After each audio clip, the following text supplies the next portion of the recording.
Olá pessoal, bem-vindos aqui à minha crônica eletrônica do outro lado da notícia. Eu vou fazer uma pergunta para você. Você acha que o Mandetta manda bem? O ministro. Na entrevista de 15 minutos que ele deu ao Fantástico domingo passado, o Mandetta se disse preocupado com a divergência do discurso dele com o do presidente Bolsonaro. Chegou a dizer assim, porque a população se pergunta, será que o ministro é contra o presidente é contra o ministro? E disse esperar que haja uma fala única. Eles precisam falar a mesma língua, estão no mesmo barco, são da mesma equipe.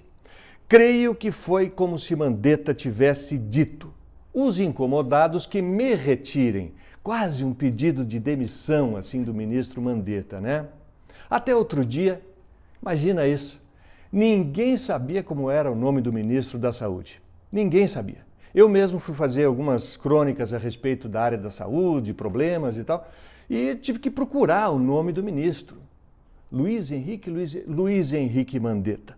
Só se falava na ocasião em Sérgio Moro, o superministro, e também no Paulo Guedes, os dois superministros do governo Bolsonaro. Mas aí veio o coronavírus e Mandetta roubou a cena, fazendo um bom trabalho, é verdade? Virou o ministro de maior evidência agora nesse governo. Não é a primeira vez que isso acontece no Brasil. Vou dar alguns exemplos. Fernando Henrique Cardoso. Ele foi ministro do presidente Itamar Franco. Só que ele criou o Plano Real no meio do caminho. O Plano Real deu super certo, conteve a inflação, a economia brasileira melhorou muito e aí o FHC foi eleito 2 vezes presidente da República.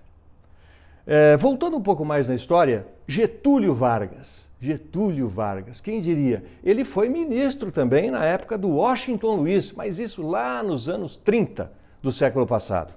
Tancredo Neves. O Tancredo foi ministro da Justiça do presidente João Goulart e se tornou o primeiro presidente eleito de forma indireta após a ditadura militar. Não chegou a assumir, a história todos vocês sabem, e aí entrou o vice José Sarney. No período militar, Delfim Neto foi por muitos anos o ministro da Fazenda.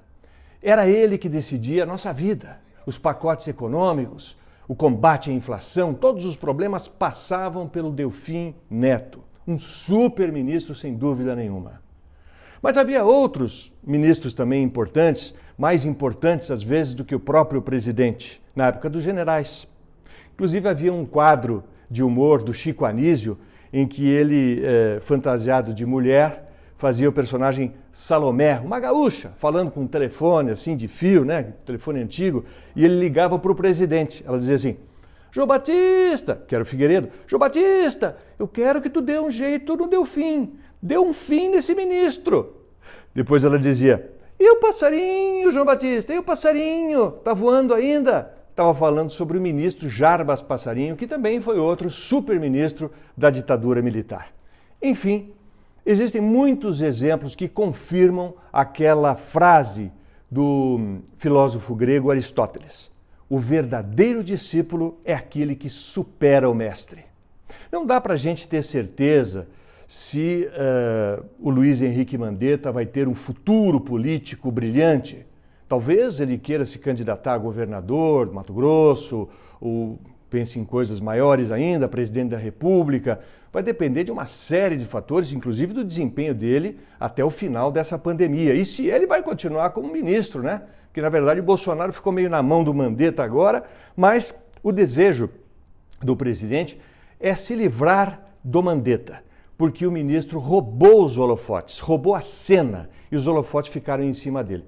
Então, se vocês repararem, de domingo para cá, após a entrevista que ele deu no Fantástico, o Mandetta, o ministro desapareceu. Não se vê mais ele. Ontem ele não estava na entrevista coletiva que foi dada por outros ministros, Damares, Sérgio Moro. Então não sabemos como é que o Mandetta vai se sair daqui para frente com essa pressão toda. Mas eu acho que ele não vai pedir demissão, porque ele sabe que se o Bolsonaro o demitir agora e depois as coisas derem errado, a culpa vai ficar em cima do Bolsonaro. Então, para o Bolsonaro agora não existe outra saída senão manter o ministro Mandetta e seja o que Deus quiser. Mas tudo indica que se ele não der nenhuma grande pisada na bola, provavelmente Luiz Henrique Mandetta terá um futuro político interessante. Os superministros na história do Brasil. Muito obrigado por assistirem essa crônica, que você poderá ver no YouTube, no Brito Júnior TV. Não esqueça também de ir até o Instagram para ver as minhas crônicas lá no Brito JR. Eu estou muito contente, recebi muitas mensagens e nos próximos dias pretendo fazer uma live para agradecer e citar algumas mensagens que vocês mandaram. Brito Júnior, do outro lado da notícia.